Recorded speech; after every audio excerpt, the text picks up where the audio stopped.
Assalomu alaykum aziz tomoshabinlar. E'tiboringiz markazida Taskin ko'rsatuvi. Bugungi mavzuyimiz hayotimizdagi og'riqli mavzulardan biri abyuz munosabatlar haqida bo'ladi. Nega ba'zi insonlar o'zlariga nisbatan yomon muomala qilayotgan sherikdan ajrala olmaydi? Ular bu munosabatni tark etishga nega ojiz bo'lib qoladi? Bu faqat muhabbat, sevgi bilan bog'liqmi yoki bo'lmasam chuqurroq sabablari bormi? Bugun shu kabi savollarga javob izlaymiz. Studiyamizda mehmon, amaliy psixolog, oilaviy masalalar bo'yicha ekspert Abdulla Said Kamalov. Assalomu alaykum yana bir marta. Abdulla aka, xush kelibsiz studiyamizga. Va biz sizni ko'rganimizdan albatta xursandmiz. Rahmat, mana xursandman. Abdulla aka, abyuz munosabatlar deganda nimani tushunamiz va uning belgilari qanday bo'ladi?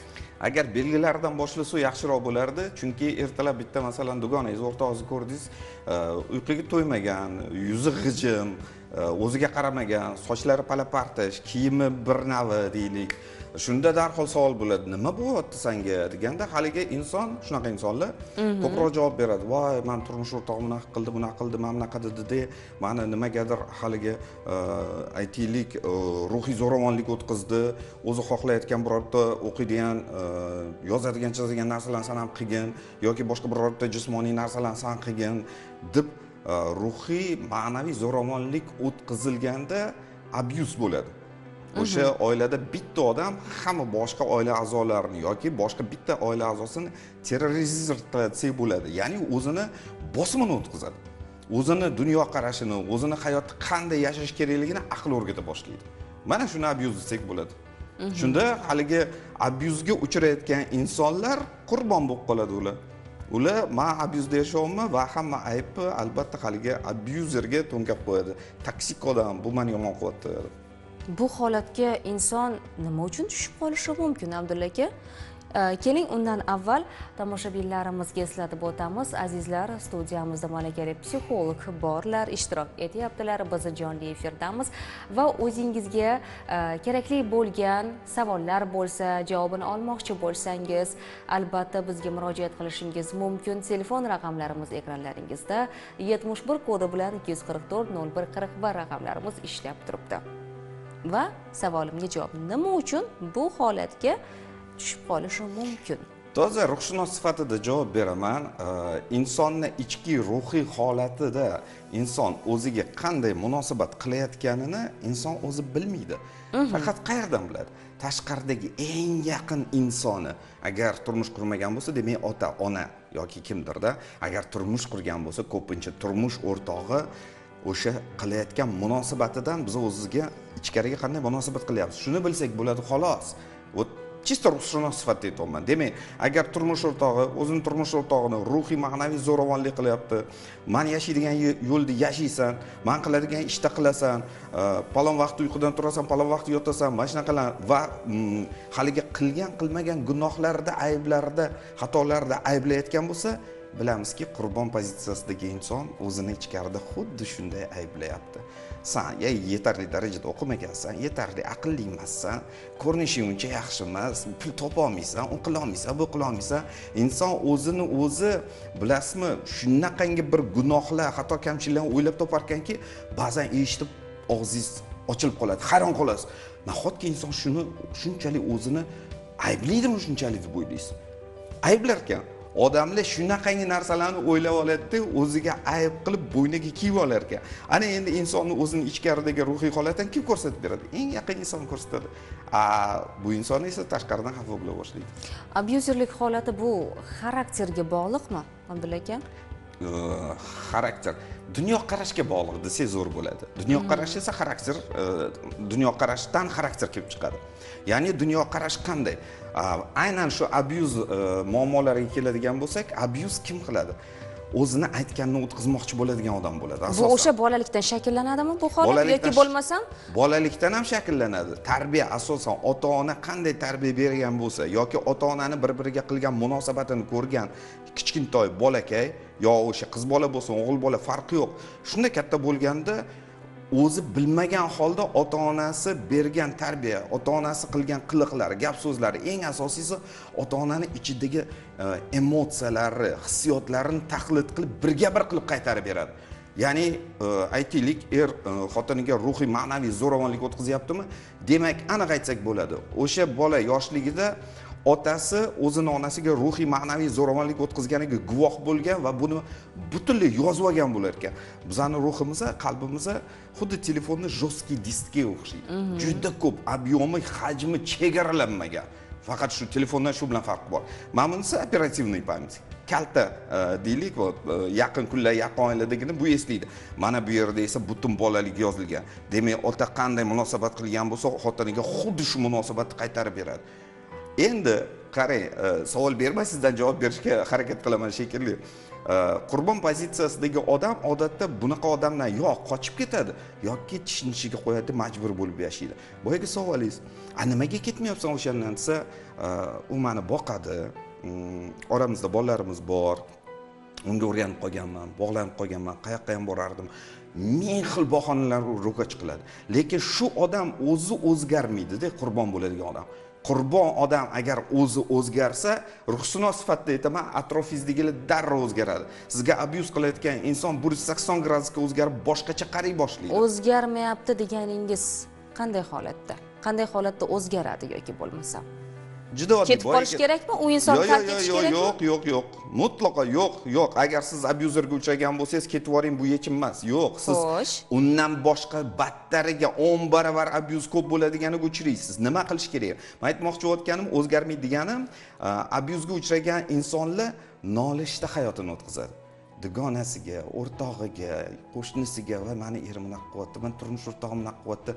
To есть o'zini shunaqangi qurbon qilib ko'rsatadiki, menda ayb yo'q, ana u jallod deydi. Jallod va qurbon pozitsiyasi doim almashadi. Nimaga? Haligi qurbon pozitsiyasidagi aytaylik sherigi ichida o'sha o'ziga jallodlik qilayotgan sherigiga nafrati bo'ladi ichida. Ichida o'lim tilaydi, go'riga g'ishqalaydi, ustida maza vag'daradi. Bir kun o'lsang mazza qilaman deb ichidan bitta narsa aytib ketmoqchiman. Ikki xil munosabat bor. Tashqarida ko'rib turib, Dilnoza, men sizni yoqtiryapman, inson sizga inson sifatida zo'r odamsiz deyish mumkin. Lekin ongasimda o'tirib, anaqasidan o'lim tilay boshlasamchi, sizga ketmas ekan o'lim tilash, o'zimga qaytadi. Ana shu narsa bor. Demak, qurbon ichkarida o'tiradi, ana abuz qilayotgan odamga xo'p bo'ladi, xo'p men siz aytganingizni qilaman deydi, lekin ichida o'lib qo'ya, og'zidan qon kesin deb haligi ayollarni qarg'ishlari balobatlar qiladi, o'lim tilay boshlaganda haligi turmush o'rtog'i qalbiga kelayotgan o'lim signalini tashqariga shunday chiqaradi, ruhiy zo'ravonligi kuchayadi. Kerak bo'lsa mushtumzo'rlikka o'tadi, jismoniy zo'ravonlikka o'ta boshlaydi. O'sha signal bo'lish kerak. Sen ichingda tashqariga agressiya tarqatma, zo'ravonlik tarqatma. Demak, bu qurbon pozitsiyasidagi inson o'zi avvalambor ichidan kechirishni va nima yana kechirim so'rashni deylik, shu narsani o'rganish kerak. O'zini mana bu yerini oqlashni o'rganish kerak. Ketib qol, tashab ket, qochib ket. Yo'q, buni haligi psixologiyani bilmaydigan odamlar aytadi. Voy, nima qilasan unaqa yer, tashab ket, qochib ket bor, boshqa shaharga ketib qol. Yo'q, bu yechim emas. O'sha qurbon pozitsiyasiga agar inson o'sha abuz holatdagi insonni shatta tashab qochib ketsa, boyaga aytgandek hayotida undan 5 baravar ko'proq abuzligisini uchratadi. Bu haligi qurbonni sinovi davom etadi, sabog'i. Bu hayotdagi saboqni davom ettiradi xolos. Tushunarli. Abuz holati ko'proq erkaklarda uchraydimi yoki ayollarda ham bo'ladimi bunday holatlar? Menimcha bu ko'proq erkaklarda bo'lsa kerak. Ayollarda endi nimani aytsa bo'ladi, hozir emansipatsiya kuchayib ketdi. Ayollar zaif, insoniyatni zaif yarmi hozir kuchaya boshladi. Biznesmenlar ko'paya boshladi. Pul topadiganlar ko'paya boshladi va o'sha pul topadigan ayol uyda o'zini zug'umini o'tkazadi.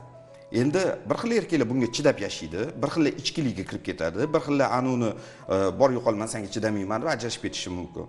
O'shaning uchun hozir erkaklardan abuz ayollar tarafga ham sekin-sekin o'tyapti desak bo'ladi.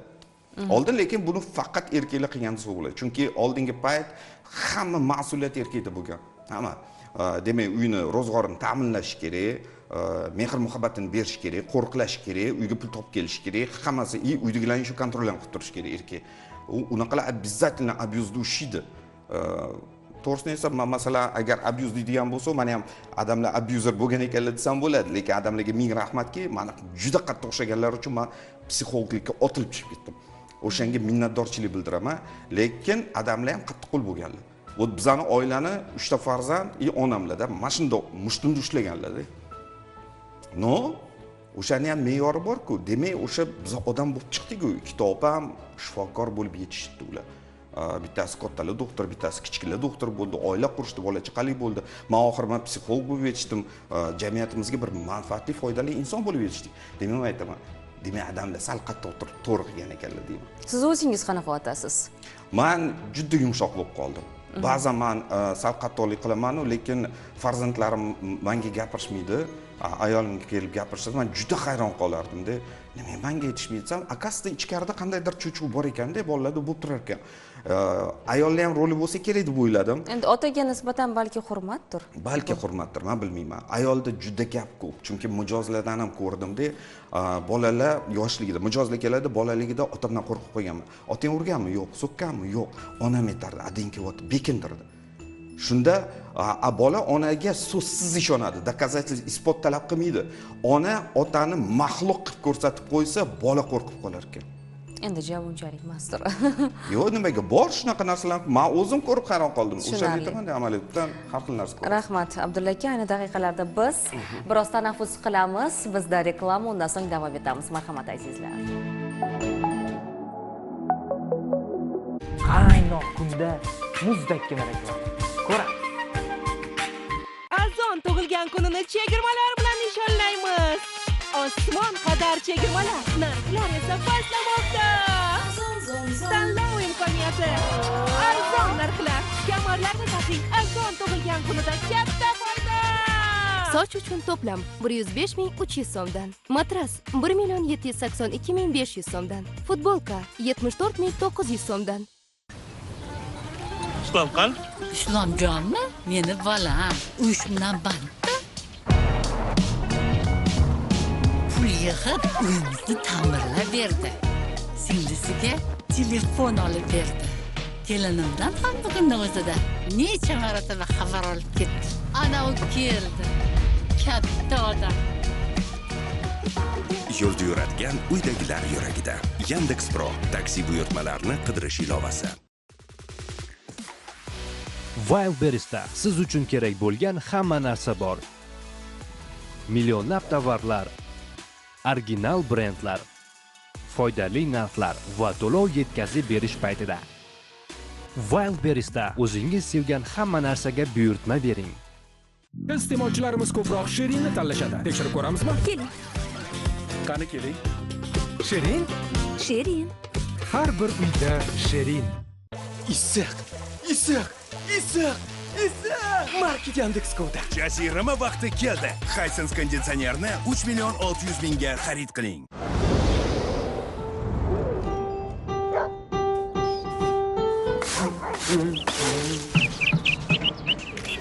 Har bir yaxshi kun Jacobs qahvasi bilan boshlanadi. Hayotning betakror ta'midan bahramand bo'l.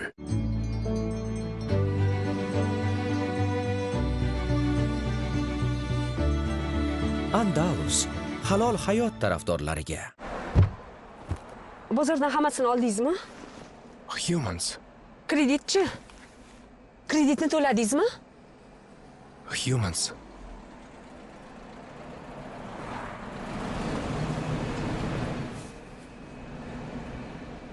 Yordam beramizmi? Humans. O'zingizga mahsulot sotib oldingiz, muhtojlarga yordam bering. Humans, aqllilar uchun har kuniga. Biz sizlarni yaxshi ko'ramiz.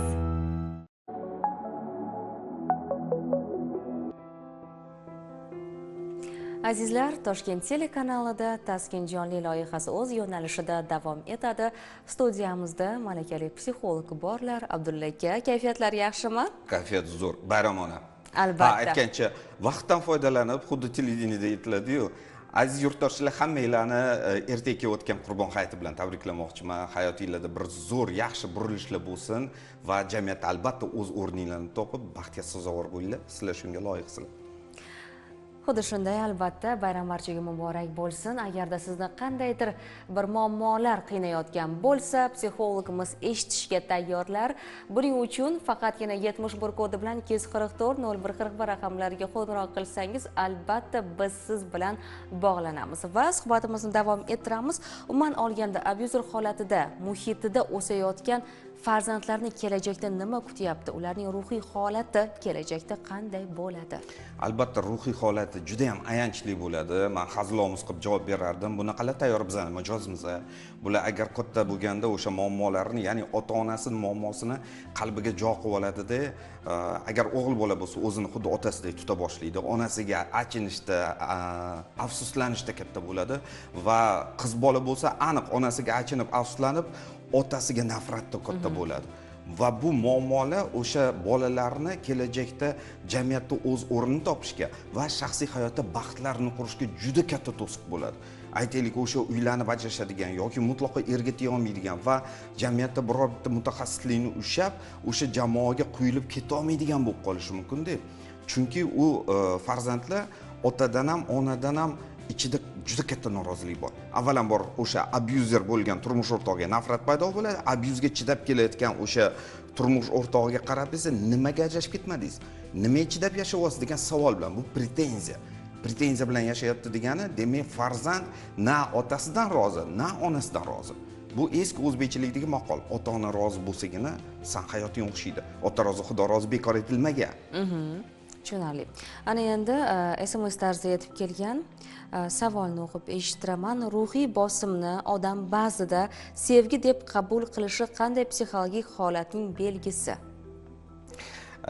Eski bitta naql bo'lardi-da, uryaptimi, demak sevar ekan degan gap bor-da. Bir xil shunaqa deb o'ylaydi-da. Mani sevgani uchun menga bosim qilyapti, ruhiy bosim o'tkazyapti. Ba'zan jismoniy zo'ravonlik qiladi. Mani sevadi deb sevgi deb o'ylaydi. Bu bog'liqlik. O'shani bir xil qurbon pozitsiyadagi turmush o'rtoqlar o'sha aytaylik turmush o'rtog'i oddiy mehr muhabbatni so'zlarda, harakatlarda ko'rsatmaydi-da. Misol uchun oddiy bir dona gul olib kelmaydi yo bir tort shirinlik ko'tarib kelmaydi. Uyga kelgandan keyin talab qiladi, uni bosim qilib kerak bo'lsa, bir jismoniy zo'ravonlik o'tkazsa, haligi qurbon pozitsiya, menga yomon munosabat qilyapti, demak sevar ekan. O'rganib qolgan u qurbon. O'sha bolaligida xuddi shu munosabatni ko'rgan yoki bolaligida o'ziga xuddi shu munosabat bo'lgan, yo otasi yo onasi shunaqa qattiq qo'lli bo'lganda, bu chidab o'shani o'tkazgan, tishiga qo'yib shu dastur qalbiga kirib ketganmi, u o'zi chaqirib oladi qurbon. Xuddi shunaqa o'ziga ruhiy zo'ravonlik qiladigan insonni mana shu qurbon chaqiradi. Menga mehr bildirish uchun menga zo'ravonlik o'tkazish kerak, to'lqin tarqatadi. Haliga zo'ravonlik qiladigan odam o'z-o'zidan keladi-da, turmush qurib ketishadi. Ruscha gap bor-ku, "Любовь зла, полюбишь козла". U sal boshqacha aytsa bo'ladi. Sevgi ikkita o'sha bir-birini ruhiy, ma'naviy tarbiya qiladigan insonlar orasiga sevgi yelim sifatida berilar ekan. Ya'ni sevib qoldim deydi. Sevib qolganda ko'ziga kamchiliklar ko'rinmaydi, mutlaqo ko'rinmaydi. To'ygacha sezmaydi. Ayniqsa kelin to'y shunda o'tgandan keyin ertasi kuni ko'zlar ochiladi. Оказывается, nima bo'lar ekan? Kuyov bola ichar ekan, chakar ekan, nosotar ekan. Undan oldin yana bittasi bilan yashagan ekan. Hamma kamchiliklar ochib beriladi. Shunda ham ayol chidab qoladi. Endi bar meni yaxshi ko'radi deydi. Bu bog'liqlik, qaram bu. Agar o'rtada aytaylik farzand yo'q bo'lsa, yo'q deb tashab chiqib ketishi mumkin. Lekin farzand bo'ldimi, всё, demak bu yerda qurbon o'zgarishi kerak. Bu qurbonga berilayotgan saboq. Qanday qilib o'zgarish kerak? Nima qilish kerak? U bilan qanday munosabat o'rnatish kerak? Yo'q, munosabat haqida gapirmayman. Yo'q. Qaranglar, juda ham zo'r bitta narsa aytyapsizki, mana misol uchun men qurbonman. Men abyuzer holatga tushib qoldim. Men turmush o'rtog'im menga abyuz qilyaptimi? Psixologga borish kerak. Обязательно aytaman, ruhshunosga boring albatta. Ruhshunos mana biz nima deymiz? Keling, turmush o'rtog'ingizni o'zgartiramiz demayman. Yo'q. Keling, sizni ichingizni o'zgartiraylik. Siz 180 gradusga ichingizni o'zgartiring, o'zingizga munosabat, o'zingizga qanday munosabat? Mehr muhabbatda, minnatdorchilikda o'zingizni qabul qilib rahmat ayta boshlang o'zingizga. Ya'ni siz shu to'lqin tarqatasiz. Men o'zimni o'zgartiradigan bo'lsam, men Abdullani yaxshi ko'raman, men Abdullaga rahmat aytaman. Shu to'lqin tarqatsam, atrofdagi odamlar ham kelib menga biz ham seni yaxshi ko'ramiz, biz ham senga rahmat aytamiz. Xuddi shu jumladan turmush o'rtoq o'zgaradi. Demak, avvalambor tashqarini emas, ichkaridagi holatimizni o'zgartirib olishimiz kerak ekan.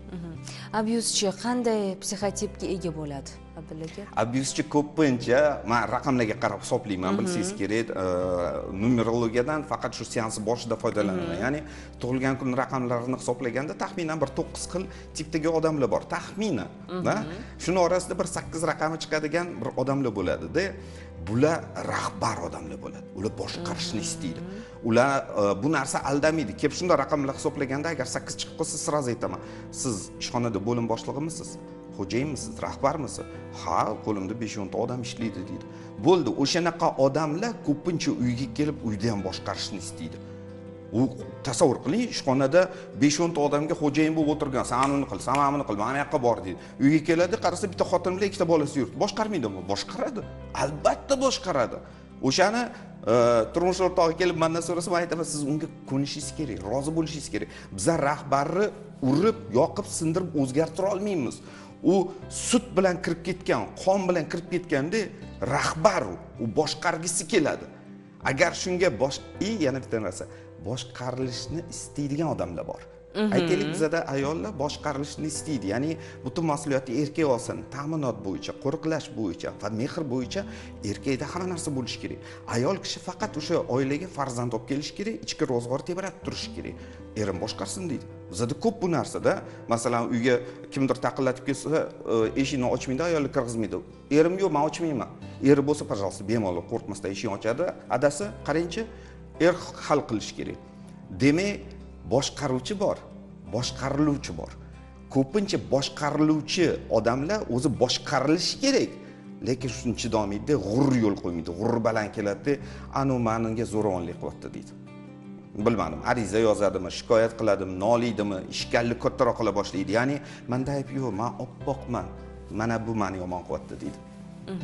Rahmat javob uchun va navbatdagi savolni beraman Abdulla aka. Aynan o'sha toksik munosabatdan chiqish uchun birinchi navbatda nima qilish kerak? Qanday qadam bilan o'sha holatdan chiqish mumkin? Avvalambor toksik munosabatda o'tirgan inson nolish bilan shikoyatni bas qilish kerak. Bunaqa insonlar do'stiga, dugonasiga, onasiga, opasi, singlisi, ukasi, akasi, dadasi, uydagilariga shikoyat qilib kela boshlaydi. "Mana anu ezyapti, yomon qilyapti." Bu bir, o'shani to'xtatish kerak. Shikoyat qilyaptimi, u o'ziga o'sha hayotni qayta-qayta chaqiradi. Ya'ni qayta-qayta o'ziga toksik munosabat qilayotgan odam ustida mag'za ag'daryapti, yomonlayaptimi? Qayta-qayta haligi odam qayta-qayta yomon bo'laveradi. Shikoyatni to'xtatish kerak.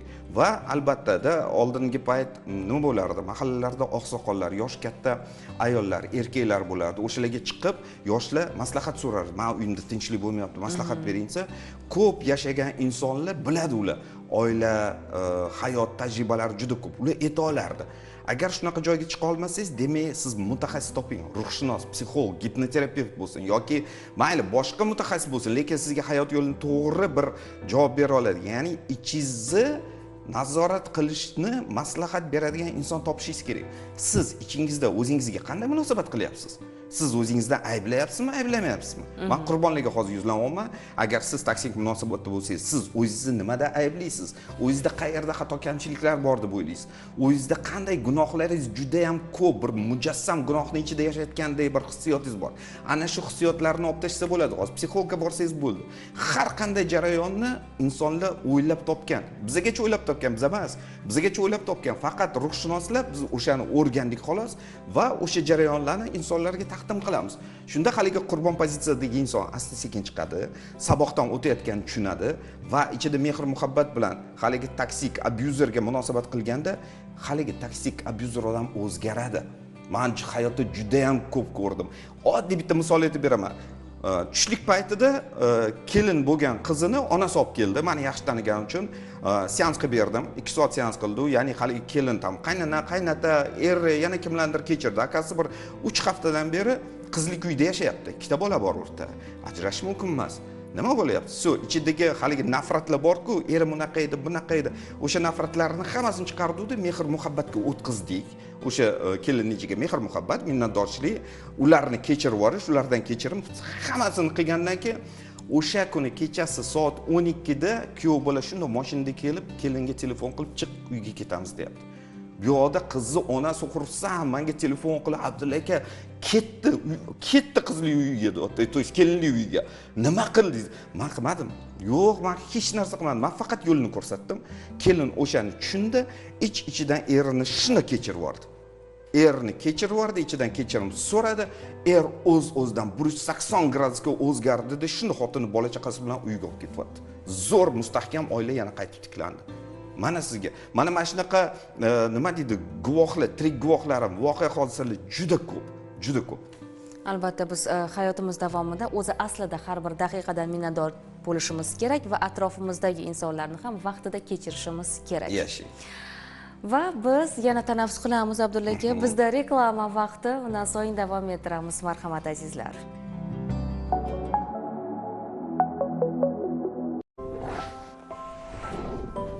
Bobur, qarang, siz nima deysiz?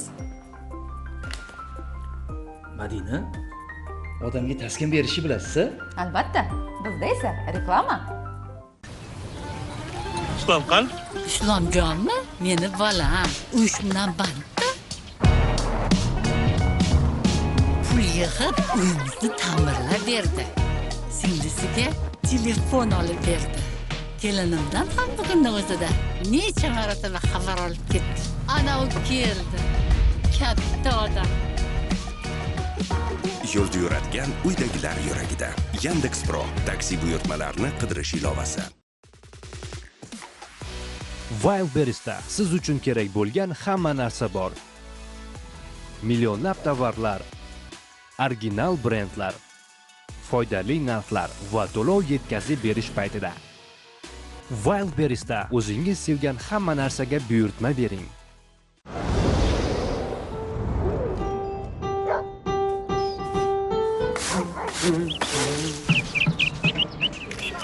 Har bir yaxshi kun Jacobs qahvasi bilan boshlanadi. Hayotning betakror ta'midan bahramand bo'l.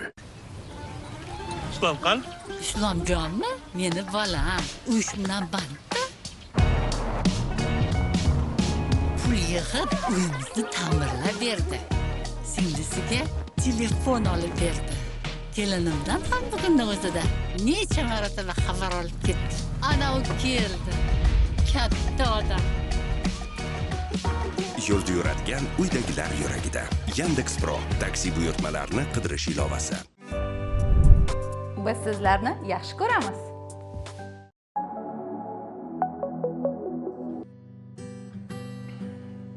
Azizlar, loyihamiz o'z yo'nalishida davom etadi va ayni daqiqalarda tomoshabinimiz bizga qo'ng'iroq qilib tushdilar va ular bilan bog'lanamiz. Assalomu alaykum. Assalomu alaykum. Va alaykum assalom, xayrli oqshom. Taskin loyihasiga qo'ng'iroq qilib tushdingiz va savolingizni bemalol Abdulla akaga berishingiz mumkin. Marhamat. Aha, rahmat kattakon. Ayyomlaringiz bilan. Rahmat. Juda ham xursandman ulanganimdan. Sog' bo'ling. Ikkita savol bor edi, maylimi? Qisqacha berishga harakat qilaman. Bemalol, marhamat. Ha. Birinchi savolim o'zimning farzandimga tegishli. Farzandim 21 yoshda. O'g'lim Islomjon, 4 farzandim bor. 3-o'g'lim Islomjon, bitta qiz yaxshi ko'rib qoldi bolam. Men uni juda ham qo'llab-quvvatladim, xursand bo'ldim. Sevgi, juda chiroyli narsa. Deb keyin u qiz turmushga chiqadigan bo'lib qoldi. Keyin menga aytdi, "Ona, uni to'yi ekan keyingi oyda" dedi. Shunaqa hatto ishonmay qoldim. Balki sovchi yuborsin deb shunaqa aytibdimi deb. Yo'q, islom bo'lishi mumkin emas. To'xtab turgan dedim. U qizni men ham tanirdim. Xursand bo'lardim. Sovg'alar berib borib o'zim qo'llab-quvvatladim xullas. Keyin rostdan to'yi bo'lib ketdi bir hafta ichida.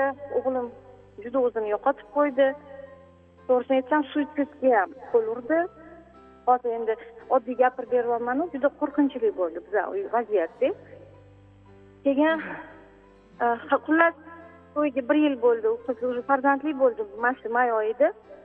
Lekin o'g'lim hali ham unutib olmaydi. Hali ham xullas o'zini juda ham yo'qotib qo'ydi-da. Uzr, ming bor uzr. Men savol bermasam bo'lmaydi. Qo'rqinchli degan narsangizni aytib ketishingiz kerak bizga. Biz o'zimizni oxirigacha o'ylab yetib bora olmaymiz-da. Nima qo'rqinchli bu dedim. Qo'rqinchli suitsid. O'zini hayotiga o'zi suiqasd qildi. qildi qilmoqchi manga bo'lgan. man keldim, kelsam uyga eshik taqilladi, o'zim endi kirib kelgandim uyga. Eshikni ochsam, uchastkovoy, assalomu alaykum, kelingizmi, Islomjon uyim, aytdim. Qanaqa o'g'il bolalar endi nima bo'ldi, tinchlikmi, nimadir qildimi desam, o'g'lingiz hozir kasalxonada yotibdi, toksikologiya desa, men o'sha joyda o'zimni yo'qotib ham qo'ydim. Nima bo'ldi? Demak, depressiya holatiga tushib qolgan bola o'zi nima qilayotganini bilmay degan holatga tushib qolgan va hozir o'g'lingiz yaxshimilar? Yo'q, hozir ham yaxshi emas, bilasiz, hozir ham yaxshi emas. Shu bilan bog'liq qanday savolingiz bor? Shatta savolni bering hozir. Shu bilan nima qiling, qanaqa yordam bera olaman? Bolamga faqatgina yoshingizni aytib keting. Yoshingizni aytib yuboring. 48 yoshdaman. To есть 49 ga to'ldim. Ikkinchi savolni berib keting, chunki uzilib qolishingiz mumkin. Xo'p, bo'ladi. Ikkinchi savolim, yaqin insonimni farzandi etishga majburman. Pul olishni o'rgangan, to'g'risini aytaman, hozirgi tilda moshennik. Unga nima qilsa bo'ladi? O'zi shunaqa ota-onasi qiynalib ketdiki, shu ishni qiladi. Necha yoshda farzandlari? Farzandlari 30 dan oshdi, 89-yil.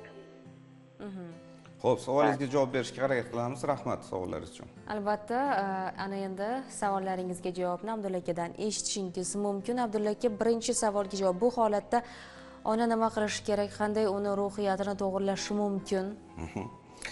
Juda ham ko'p murojaatlar meni farzandimni o'zgartirib bering deyishadi. Aynan onalar. Mana shu kimnidir sevib qoldi, baxtsiz sevgi bo'ldi, pul ishlamayapti, o'qimayapti, uyda yotib oldi, yana bir nimalar qilyapti. Meni farzandimni o'zgartirib bering dedi. E'tibor bergan bo'lsangiz, onaning yoshlarini bekor so'ramadim. Hali 50 ga to'lmaganlar. Men to'g'risini aytaman. Farzandingizni ming o'zgartirgan bilan bu foydasi kamroq narsa. Avvalambor bunaqa farzand ruhshunos bilan borib ishlashni istamaydi ular. Ular hozirgi yoshlar juda ham aqlli, men bilaman deydi. Menga ruhshunos yordam bermaydi deydi, o'shanga ixlos qiladi, bormaydi ruhshunosga. Ona farzandni o'zgartirmoqchi. Men aytaman, bitta yo'li bor. Onani o'zgartiraylik deyman. Boydan beri sizga aytayotganman. Turmush o'rtoqlar bittasini o'zgartirsak, ikkinchisi o'zgaradi. Ona bilan bolani o'rtasidagi bog'liq undan ham qattiqroq. Ya'ni onani bolaga ta'siri 90%. Bolaga ta'sir qilishingiz mumkin. Buning uchun siz ruhshunos bilan ishlashingiz kerak. Sizni ichingizdagi aytaylik o'sha qo'rquvlar, xafachiliklar, alamlar, chunki hozir o'g'lingiz ichidan haligi kelinni sud qiladi. Ichidan muhokama qiladi, hukm chiqaradi. Boladagi shunaqa salbiy hissiyotlar 10 karra bo'lsa, onada 1 karra bor. Albatta, to есть onadagi 1 karra salbiy hissiyot bolada 10 karra bu kuchayib chiqadi. Birinchi savolingizga javobim, siz o'zingiz psixolog bilan shug'ullanishingiz kerak. Iloji bo'lsa meni toping, ijtimoiy tarmoqlardan gaplashamiz. Ikkinchi savol, haligi pul o'g'irlaydigan, firibgar bo'lib ketganlar, nimaga unaqa? Avvalambor tarbiya noto'g'ri bo'lgan. Agar odamlarga xalqqa xizmat qilmasdan turib, faqat pulini tekinga yeb ketishni o'rgangan bola ota-ona sababchi bo'ladi. Demak, ota-ona harom va halolni ajratishni o'rgatmagan. Xalqqa xizmat qilib, peshinni teri bilan pulni topishing kerak degan narsani bermagan. Bu bir. Ikkinchisi, bu bola firibgarlikni odatda bu kichkinaligidan o'zini uyidan boshlaydi. O'zini uyida pul o'g'irlaydi va yolg'on gapiradi. Bunaqa bolalar sababi yana ota-onada. Qanday? To'g'ri mehr muhabbatni bolaga vaqtida berilmasa, bola o'ziga tegishli bo'ladigan mehrni pul sifatida olmoqchi bo'ladi. U kallasi ishlamaydi bu payt. Ong ostida dastur yozilgan. Menga tegishli narsani men o'zim olaman deydi, ota-onaga bildirmasdan birinchi uydan pul o'g'irlay boshlaydi. Uni ota-ona o'z vaqtida yo sezadi, yo sezmaydi, cheklaydi, cheklamaydi, farqi yo'q. Shu bola katta bo'ladida harom xarish yo'lga o'sha kirib, odamlarni aldab firibgarlikka aylanadi. Siz so'rayapsiz, men qanday yordam berishim mumkin? O'zingiz shunday emasligingizga shukr qiling yoki sizni farzandlaringiz shunday emasligiga shukr qilib, ichingizda mehr muhabbat va minnatdorchilikni saqlab, faqat shunday yordam berishingiz mumkin. Chunki haligi firibgar bola agar o'zi men o'zgarishim kerak deb mutaxassisga murojaat qilmasa, uni hech kim yordam berishi juda qiyin masala. Ota-onaga quloq solmaydi ular. Chetdagi qo'ni-qo'shni, amma, xola, tog'a, keyin hech kimga quloq solmaydi. Ular uchun avtoritet yo'q bu dunyoda. Chunki ota-onadan mehr olmaganmi, mehr bermaydi hech kim. Shu xolos. Tushunarli. Rahmat javob uchun va yana bir qo'ng'iroq egasi bizni kutib turibdilar. Assalomu alaykum. Siz taskin loyihasiga qo'ng'iroq qilib tushdingiz. Alaykum assalom. Assalomu alaykum. Va alaykum assalom. Xayrli oqshom. Abdulaka, bundan 3 yil oldin xo'jayinim bilan juda qattiq urushib qolganmiz. O'sha anaqa nima rashk orqali shunaqa ko'p janjallar bo'ldi. Yaxshi bo'lib ketdik. Yarashib ketdik, yaxshi bo'lib ketdik. Lekin hozirgi kunda ko'p narsaga qiziqishim yo'q. Qiziqishlarim yo'q. Hattoki ishlagim ham kelmaydi. Bo'lmasam yaxshi kasbim bor. Ishlagim kelmaydi, ko'chaga chiqishim kelmaydi, odamlarga qo'shilgim kelmaydi, o'rtoqlarimga qo'shilgim kelmaydi. Ikkitagina savol beraman. Ikkita savol. Necha yoshsiz? 37 yoshman. Keyingi savol. Bolaligingizda kim qattiq qo'l bo'lgan? Otami, onami? Onam qattiq qo'l bo'lgan. Bo'ldi. Savolingizni ujma tushunib bo'ldimi? Mayli, savolingizni bering shatda. Men javobim ham tayyor. O'sha qiziqishlarim qanaqa nima deydi? Bo'ldi, qiziqishlaringizni qanday qilib qaytarsangiz bo'ladi. Hayotga qiziqish bo'ldi. Rahmat, savolingiz uchun hozir javob beraman. Bu yoshga doir, Abdulla aka, mana shunday 37-40 yosh atrofida shunday holatga tushib qolishadi. Yashang Dilnoza, yer tagida ilon qimirlasa bilasiz. 37 yoshdan 49 yoshgacha o'rta yosh taqchilligi deb ataladi. Krizis srednего возраста. Bu tabiiy hol, shuning uchun xafa bo'lmang. Tabiiy hol, lekin men aytaman, siz bundan chiqib ketish kerak. Yo o'ng tarafga o'tasiz. Qalbingizni mehr muhabbatga, minnatdorchilikka to'ldirib hayotingiz bir muncha tekis bo'lib yashaydi. Yo chat tarafga o'tasizda nolishda shikoyatda davom etasizda bir muncha kasalliklar bilan dalsha yashaysiz. O'shaning uchun yosh, ana endi ota-ona kimdir qattiq qo'l, farqi yo'q. Otami, onami qattiq qo'l bo'lgandan keyin farzand kichkinaligida men o'sha otadan yo onadan kerakli mehr ola olmadim deydi. O'sha hissiyot mana bu yerga shunday yoziladi. Va hayot tomonidan taqdirdan bir 15 yil fora beriladi. 15-20 yil 25 yil. Mana bu bularda hozir 7 yoshdan boshlasak deylik, 30 yil fora berildi-da. Endi kelyapti. Hayotga qiziqishim yo'q. Nimaga? Haliga qachondir xiyonatga uchraganda o'sha paytda bu ayoldagi meni hech kim sevmaydi degan dastur shunday qo'zg'algan. Chunki bu ayol kichkinaligida otami, ona qattiq qo'l bo'lsa, meni otam sevmasa kerak, men sevishga loyiq emasman degan dastur yozildimi? Qizcha katta bo'ldi, erga tegdi, xiyonatga uchradi. Eriga qarab turadi, haligi narsa shunday qo'zg'aladi, chiqadi, ajdarho bo'lib chiqadi. Seni hech kim sevmaydi. Seni otang sevmagan kichkinaligingda, endi ering sevmayapti. Bo'ldi, o'zi ham o'zini sevmaydi bu odamda. O'zini sevmagandan keyin buni oqibati hayotga qiziqish yo'q. Mashg'ulot yo'q, kasbkorga qiziqmaydi, dugonalarni yaxshi ko'rmaydi, oilasiga mehr bermaydi. Nimaga? Bitta sabab. O'zini o'zi ichida yomon ko'ryapti, o'zini munosabati ichida sen muhabbatga loyiq emassan deydi. U bizning ruhimizda shunaqa narsa, ichingizda o'tirgan narsa, aha, muhabbatga loyiq emasmanmi, sevmaysanmi? Bo'pti, hayotimiz tugadi deb bo'ldi. U yo uxlatadi, uyqum kelaveradi deydi, ko'pchilik aytadi. Shu ertalab zo'r ko'zimni ochaman, yana yotsam deb uxlasam. Ya'ni ichkaridagi ruh ong ostida o'ylar ekan, hayot tugadi shekilli bo'ldi, yashash iloji yo'q, kerak emas deydi. Chunki inson mehr muhabbat uchun yashaydi. Qaysi muhabbat? Inson o'zini yaxshi ko'rish kerak. Agar o'zingizni yaxshi ko'rmasangiz, xuddi shu holatga, hozirgi holatingiz bu oqibat xolos. Ijtimoiy tarmoqlarda meni topishga harakat qiling. Meni topa olmasangiz boshqa ruhshunosga boring. O'zingizni qanday qilib sevishni o'rganish bosqichlari bor. Avval ichingizdan salbiy hissiyotlarni chiqarib olish kerak. Xafachilik, alamzadalik, nafrat, haligi otami, onaga bo'ladigan achinish, afsuslanishlarni hammasini chiqarish kerak. O'zingizga bo'ladigan xuddi shu salbiy hissiyotlarni chiqarib olish kerak. Ana uni o'rniga keyin mehr, muhabbat va minnatdorchilik o'zingizga va atrofga. Shu qo'yilsagina sizda hayotga qiziqish uyg'onadi. Mana mijozlarim aytadigan gap aytaman. Hayot rang-barang bo'yoqlardan iborat ekan deydi. Kamalayni rangli bo'yoqlarini ko'ra boshladim, Abdulla. Yelkamdan tog'dirildi, maza qilib yashayapman. Albatta 37 yosh hali juda ham yosh davrlari. Bir narsani o'ylang, bundan 5 yil yoki 10 yildan keyin sizni ko'rinishingiz qanday bo'ladi, hayotingiz qanday bo'ladi? Shuning uchun hozir lazzatlanish kerak, hozir mazza qilib yashash kerak. Chiroyingiz bor, go'zalligingiz bor, undan zavqlaning. Yana bitta narsa aytaman, hali o'zgarishga energiyalari bor. Nimaga yosh so'rayman? Agar 50-60 yoshli inson bo'lsa, ularni o'zgartirish qiyin. 50 da o'zgartirasiz, lekin 60 yoshdagilar suya qotib ketadi deydi-yu, ya'ni qalb qotib qolar ekan. 60 yil inson nimagadir ixlos qilib yashadi, masalan, bu dunyoda yaxshi odamlar yo'q deganga ixlos qilib yashaganmi, siz uni fikrinicha bolg'a bilan urib, chopib o'zgartira olmasligingiz mumkin. O'shaning uchun yoshini so'rayman. Sizda hali fora bor, juda katta fora bor. Juda katta potensial bor o'zgarishga. Abdulla aka, ishni nimadan boshlashlari kerak? Ruhshunosga munosabat qilish, murojaat qilish kerak. Faqatgina shundan, uy sharoitida misol uchun o'zlari aytyapsiz-ku, o'zingizni yaxshi ko'rishni boshlang. Ishni nimadan boshlash kerak, yaxshi ko'rish. To'xtang. Javobni faqat reklamadan so'ng eshitamiz. Reklamadan keyin mayli, xo'p. Marhamat azizlar.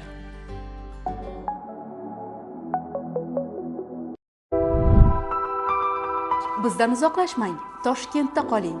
Biz sizni yaxshi ko'ramiz. Wildberries'da sizni qiziqtirgan hamma narsa bor. Millionlab tovarlar, original brendlar va foydali narxlar. Wildberries'da sevgan narsalaringizga buyurtma bering.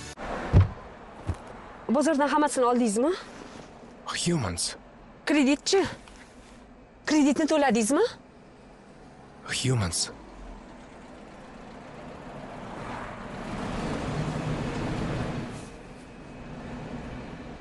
Yordam beramizmi? Humans. O'zingizga mahsulot sotib oldingiz, muhtojlarga yordam bering. Humans, aqllilar uchun har kuniga.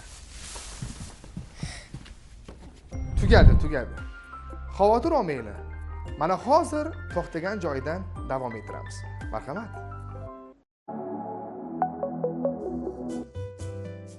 Suhbatimiz juda ham qiziqarli tarzda davom etyapti va Abdulla akadan hozir reklama ortida iltimos qildim.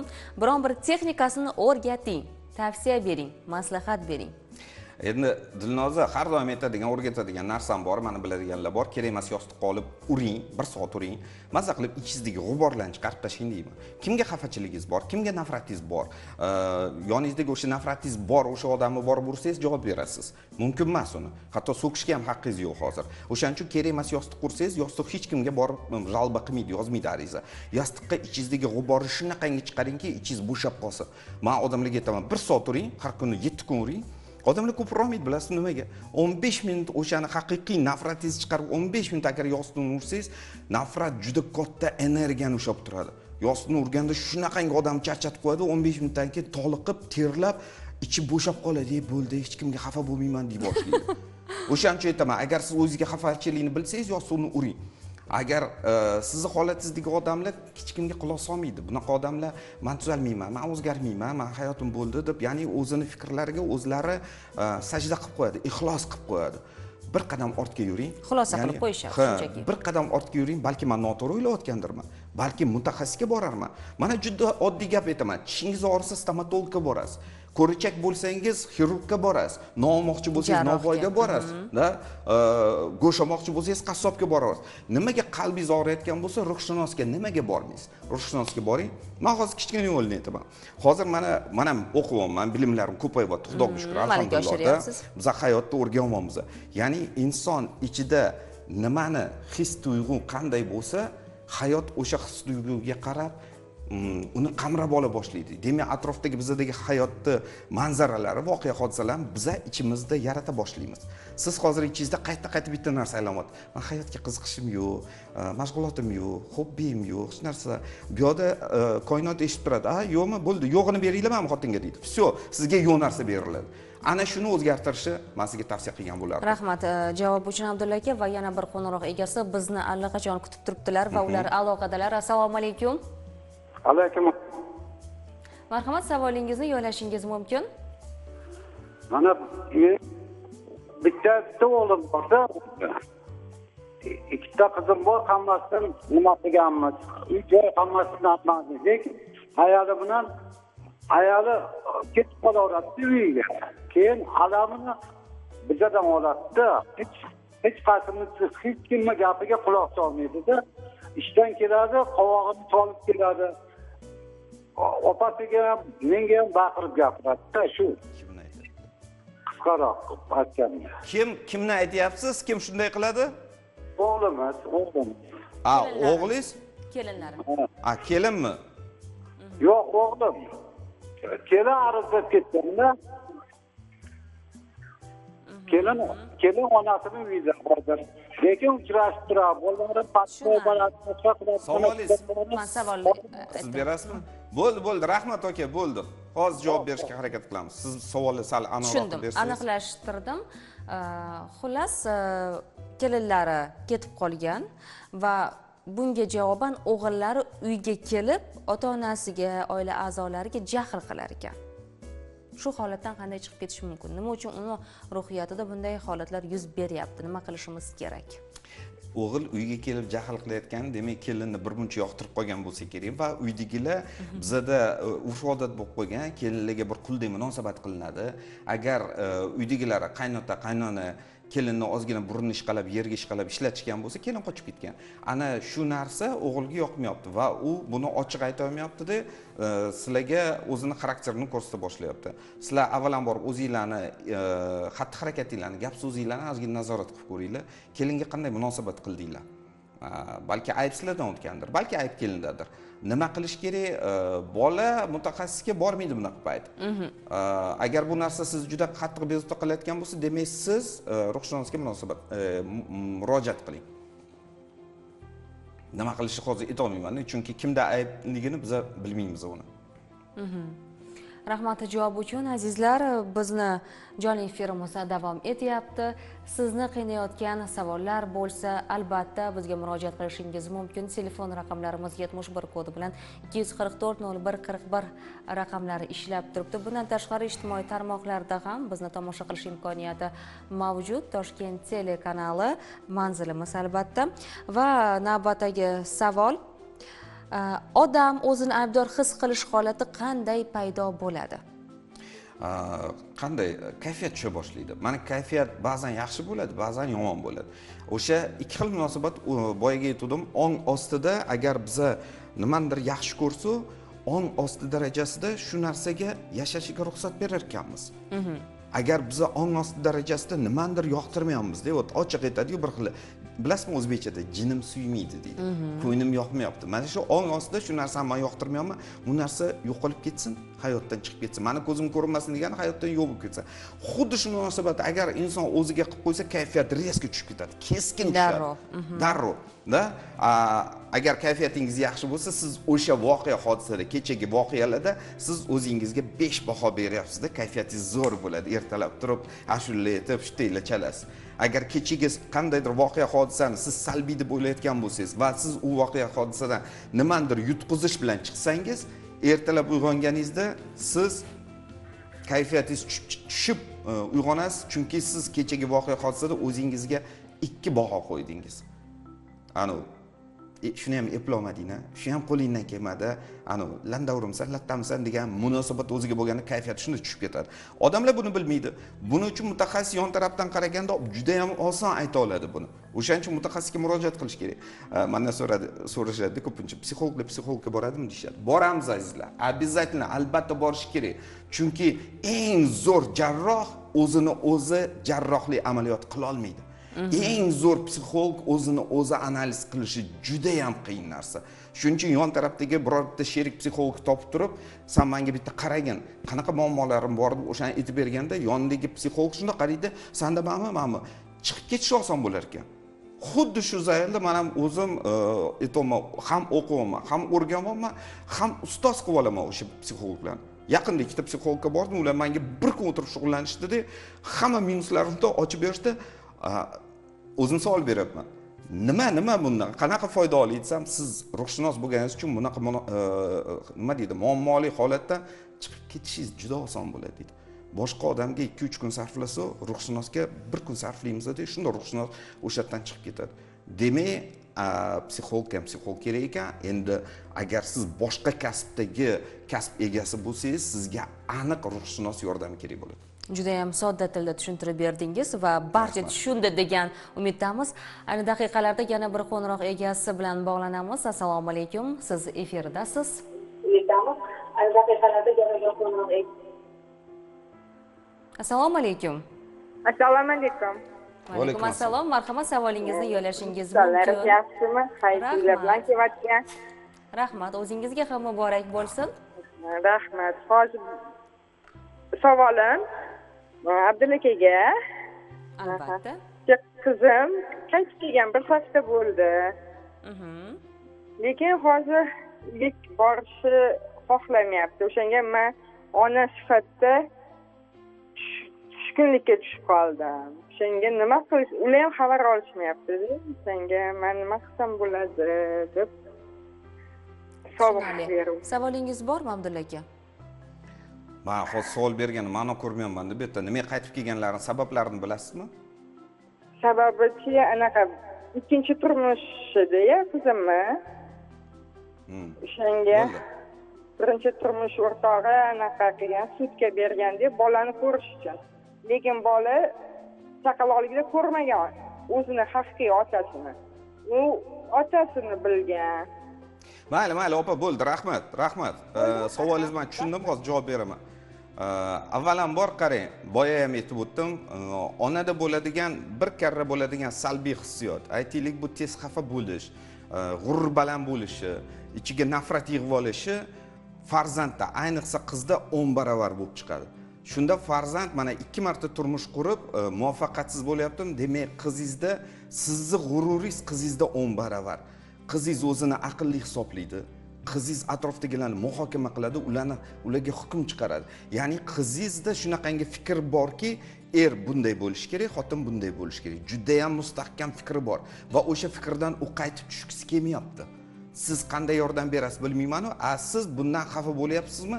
Demak, siz o'zingiz ichingizda shunaqangi ayblayapsizki, ya'ni qizni yaxshi o'stira olmadim, kelin qilib tarbiya qila olmadim.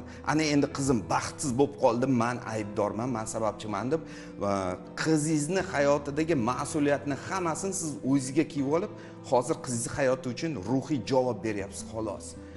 Siz shug'ullaning. U qizni psixologga qamchi bilan urib ham olib bora olmaysiz, ko'nmaydi sizga. U ikkita eriga ko'nmagan psixologga ko'nmaydi. Siz psixolog bilan shug'ullanib, o'zingizga bo'ladigan munosabatingizni ko'tarib oling. Qizingiz hayoti uchun aytaylik bir qisman javob berishingiz mumkin. Mutlaqo 100% qizingiz hayoti uchun siz javob bermaysiz, shuni biling. Tushunarli. Rahmat javob uchun. Abdulla aka, inson o'ziga bo'lgan ishonchni qayta tiklashi mumkinmi? Albatta. Qanday qilib? Nima qilishi kerak? Aynan ishonchni. O'ziga ishonch degani, ya'ni samoverенность, to'g'rimi? O'ziga ishonchi baland mutaxassislar bo'ladi-yu, har birta ishni boshlaydi, sal agar muvaffaqiyatsiz bo'lsa ham, boshqachasi qilib ko'ramiz. Bunaqasi 2-3 o'rinda bo'lsa ham o'shani qilib ko'radi, ishni muvaffaqiyatli bitiradi. Va bir olqishlarga sazovor bo'ladi o'ziga ishongan odam. Mana shunday insonlarni o'zim hayotim davomida ham ko'rganman. O'ziga ishonchi baland insonlar shunday payt keladiki, ishonch yo'qolib qoladi. O'zidan o'ziga ishonmasdan qoladi. Tushkunlikka tushib qolish holatidanmi, depressiyadanmi? Qarang, avvalambor yana bolalikka qaytamiz. Agar bolani kichkinaligida ota-onasi ikkalasi baravar yaxshi ko'rayotgan bola his qilsa, ortida ikkita tog' turgandek his qilar ekanda, bola o'ziga ishonchi baland insonlar mana shundan hosil bo'ladi, chiqadi. Lekin 21-asr, 20-yildan keyin shunaqangi bir balo keldiki, vahima, vasvas kasallari ko'payib ketdi. Nimaga? Aynan siz aytayotgan nimagaligini bilmadim, javob bera olamanmi yo'qmi? Aynan siz aytayotgan o'ziga ishonchi baland odamlar bor, rahbarlar bor, liderlar bor, lider odamlar. Ko'cha odamlari bo'ladi deylik, ko'chada juda ham zo'r gapirib, baqirib, baland ovozda gapirib, hamma ishni bitiradigan odamlar vaqti shunday keldi. Hammasi emas, son-sanoqlisi. Xuddi ustidan bir chelak muzdek suv quygandek, suvga tushgan mushukdek bo'lib, meni oldimga kelishdi shunaqalarda. Qanday ishonch berdingiz? Qanday? O'sha seans o'tkazilganda boyaga standart situatsiya, ichidagi atrof muhitga bo'ladigan nafrat bo'ladi. Nafrat, agressiya, xafachilik, achinish, afsuslanish va albatta o'ziga bo'ladigan xuddi shu sanalgan salbiy hissiyotlarning hammasi seans paytida chiqariladi yoki transformatsiya qilinadi. Uni o'rniga mehr, muhabbat va minnatdorchilik o'ziga, borliqqa, atrofdagi odamlarga, haligi odam sal ruhini ko'taradi. O'ziga ishonchni tiklash kerak. Sizni ichingizdagi har bitta insonning ichidagi ruh kutib o'tirar ekan. Meni qachon sezib qoladi? Meni sezadimi yo'qmi? Meni e'tibor qiladimi? Menga minnatdorchilik bildiradimi yo'qmi deb. Boshqa ko'p psixologlar aytadi, ichingizda haligi qalb bolajoningiz bor deydi. Farqi yo'q. O'sha qalbingiz sizni mehringizni kutar ekan. Biz insonlar nima qilamiz? Mehrni tashqaridan kuta boshlaymiz. Ya'ni o'ziga ishonchi yo'q odam mehrni tashqaridan kutadi. Yo otam, yo onam, yo turmush o'rtog'im meni yaxshi ko'rsa, shunda menda ishonch hosil bo'ladi deb kuta boshlaydi. Ana shu o'ziga ishonmaslik. Men aytaman, siz o'zingizni seva boshlang. Shunda haligi ruhingiz shunaqangi sizga bir dalda beradiki, ruhiyatingiz ko'tarilib, o'ziga ishonadigan odam faqat o'ziga bo'ladigan sevgidan kelib chiqadi. O'zingizga sevgi yo'q bo'lsa, siz aytgan holat bo'ladi. Tashqaridan oladigan mehr bilan ishonch baland bo'ladi, bir kun emas, bir kun kelib tars deb sinadi. Nimaga? Chunki ichida o'ziga mehr yo'q. Faqat tashqaridagilarga ishonyapti. Tushunarli. Rahmat javob uchun. Yana bir qo'ng'iroq egasi biz bilan bog'lanish uchun tayyor bo'lib turibdilar. Assalomu alaykum. Assalomu alaykum. Savolingizni aytishingiz mumkin. Yaxshiliklar, charchamaysizlar. Abdulla akaga savolim bor edi. Marhamat. Birinchi guruh nogironiman-da, oilada, keyin akam bor. Ota-onam akamni ko'proq qo'llab-quvvatlaydi. Mablag' masalasida ham ko'p mehrni ham beradi. Shuni keyin siqilaman, keyin nima qilay, bilmadim. Aytsam sen qo'shilma deydi, oilasi buzilib ketmasin deydi. Akam ko'proq nima deydi, ichkilikka berilganlarda. Ming bor uzr. Savolni shartda bering. Mayli, bering. Aha. Savolni bering. Nima savol bermoqchisiz? Savol bermoqchi edim-da. Men nima qilay, siqilaman-da, shu nima deydi? Ko'proq yoshingiz nechida deb so'rang. Yoshingiz nechida? 45 ta. O, 45. Aynan o'zgaradigan vaqtingiz kelibdi. Rahmat savolingiz uchun men sizga hozir javob beraman. Avvalambor birinchi guruh nogironiman deyaptilar. Sizga mehr muhabbatim va minnatdorchiligim bo'lsin. Mana shu mehr muhabbat va minnatdorchilikni siz o'z ichingizga olishingiz kerak. Aytaylik, taqdir tomonidan sizga juda ham katta sinov berilyapti. Bu sinov bekor berilmas ekan. Agar mabodo bir shaxsan ko'rishib qolsa, men tushuntirib o'taman, lekin siz qiladigan ishingiz, siz o'zingizga minnatdorchilik izhor qila boshlang.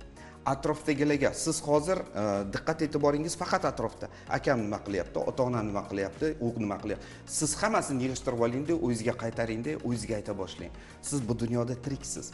Siz hozir tiriksiz. Sizda hozir ko'zlar borki, siz Toshkent telekanalini ko'ra olyapsiz. Sizda zabon bor, siz gapira olyapsiz. Sizda o'pkalar ishlayapti, yurak ishlayapti, nafas olyapti, yurak urib turibdi. Ana shular uchun minnatdorchilik bildira boshlang. Rahmat, Xudoga shukr, minnatdorman, rahmat, taqdirdan, qismatdan minnatdorman. Minnatdorchilik bildira boshlang. Undan keyingi qadam o'zingizni sevib qoling.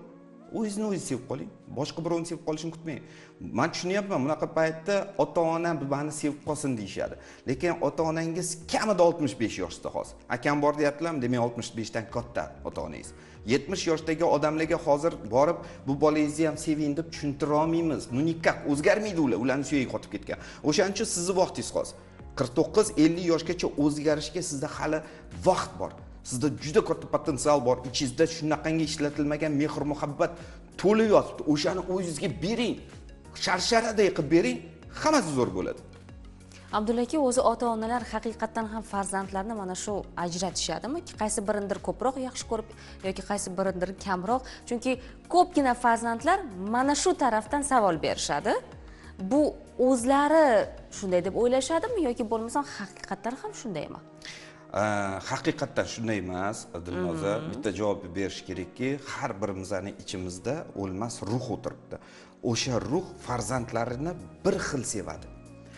Tashqarida beradigan munosabat esa buni biz bandalik bilan qiladigan xatoyimiz. Ya'ni aqlimiz bilan, talaffuzimiz bilan bir bolani ikkinchidan ajratib qo'yamiz. Demak, shuni farzandlar nimani bilish kerak? Mani ota-onam ruhi bilan, ichi bilan sevar ekan. Buni hozir aytaman, bizani ota-ona avlodlarimizdan eshitganman. Otam aytardilar, bolani ichingdan yaxshi ko'rib turginu, tashqaridan jerkib turgin deb aytardilar. Bu o'sha aytaylik bir avlod oldingi ota-onalarni bolaga bo'ladigan munosabati. Hozir men aytayapman, sizlar bolani yaxshi ko'rishni talaffuzda aytinglar. Chunki bola kutadi, ko'zi bilan qarab turadi, quloqi bilan eshitib turadi. Ota-onam meni sevadimi, sevmaydimi? Agar sevadigan bo'lsa nimaga aytmaydi deb so'rar ekan bola. O'shaning uchun mana hozir zamon boshqa. Hozir zamon juda ham tezlashib ketgan. Mana texnik gadjetlar, shunaqangi texnik oldinga ketdiki, qalbimizda sal orqada qolyapti. Nima ma'noda? Qalbda bizada minnatdorchilik kam, mehr muhabbat yo'q, haliga oqibat yo'qolib ketdi deymiz-ku. Ana shu narsa, mehr muhabbat bilan minnatdorchilik sal kamayib qoldi. Shuni ko'paytirib bersa, bolaga hammasi joyiga tushib ketadi. Tushunarli, rahmat. Hurmatli aziz teletomoshabinlarimiz, abyuz munosabatlar haqida bugun ko'plab dolzarb hayotiy savollarni muhokama qildik. Eng muhimi, hurmatli muxlislarimiz, har bir inson hurmatga, mehrga va xavfsizlikka loyiqdir. Agar siz yoki yaqinlaringiz shunday og'ir holatga tushib qolgan bo'lsa, yordam so'rash zaiflik emas, aksincha jasoratdir. Bizning mehmonimiz Abdulla Said Kamalovga chuqur minnatdorchilik bildiramiz. Rahmat. Sizga esa ko'rsatuvni tomosha qilganingiz uchun rahmat. Sog' bo'ling, salomat bo'ling, tuningiz osuda o'tsin. Sog' bo'ling, salomat bo'ling.